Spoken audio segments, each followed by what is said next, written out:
Peace and love. This Coach Hamm. You know I'm with Unc. You already know. Um, Today's life hack is about finding your triggers. A lot of people ask me, how did I get here and how do I overcome it?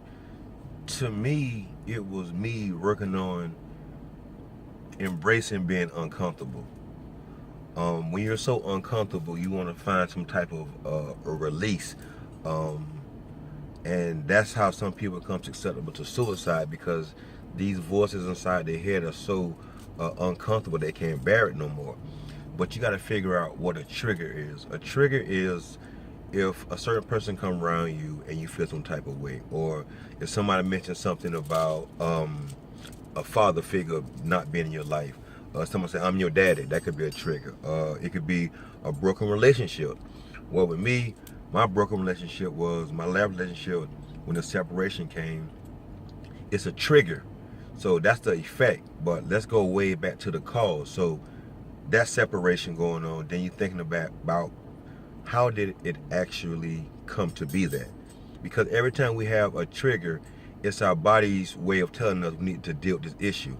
So that breakup made me sit back and contemplate, where did it come from? I'm thinking about my childhood, me being kidnapped from kindergarten at Lydell Elementary, going to Chicago for a couple of months.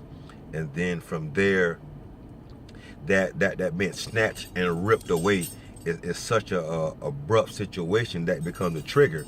And this was probably when I was like 5 years old. So now every time something comes, a separation or you being ripped away all of a sudden without knowing it, it goes back to there. So that relationship triggered that way back from kindergarten. Even though I'm 40 something years old, that separation triggered that from kindergarten. So okay, now you see that trigger, let's go backwards. From kindergarten, let's say, okay, my best friend moved from next door to me, Adam Freeze, Lydell Manors, 1416 Northwest 19th Avenue, you know. Manor boys in the house, that's what's up. Anyway, so he left and moved to California, and then that cool. Then my grandfather left the house all of a sudden, broken relationship. Then my great grandfather died. Then my great grandmother died all of a sudden. All of these, all of a sudden situations can be a trigger.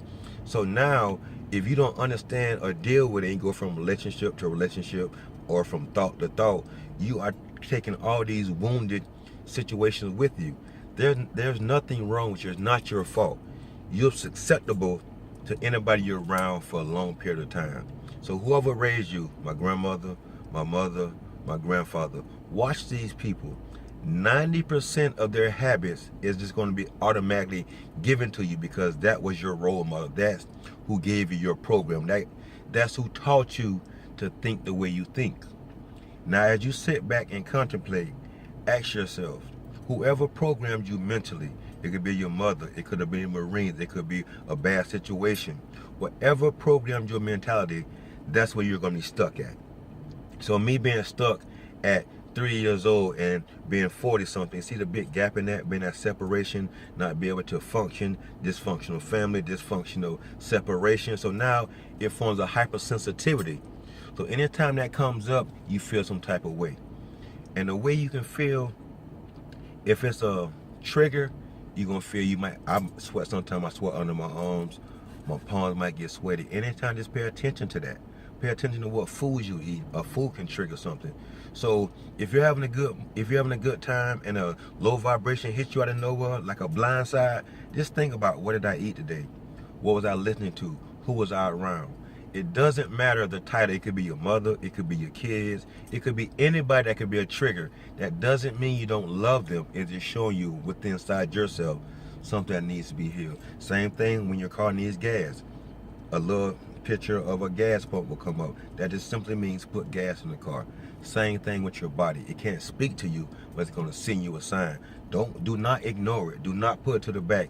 Pay attention and ask yourself, what are you trying to show me? What's my lesson? Sit down with it, contemplate, and see what comes to you. And also, any issues or y'all want to see my views on things or how I think about something, or if you need somebody to talk to, or somebody just listen to you without saying what you should or shouldn't do, 954-914-2798. There's no charge for this. It's all about life and death.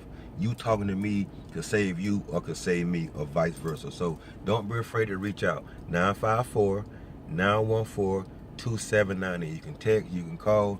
That's what I'm here for. Love yourself so everybody can love you as well. Coach Hamm, Godspeed. Peace.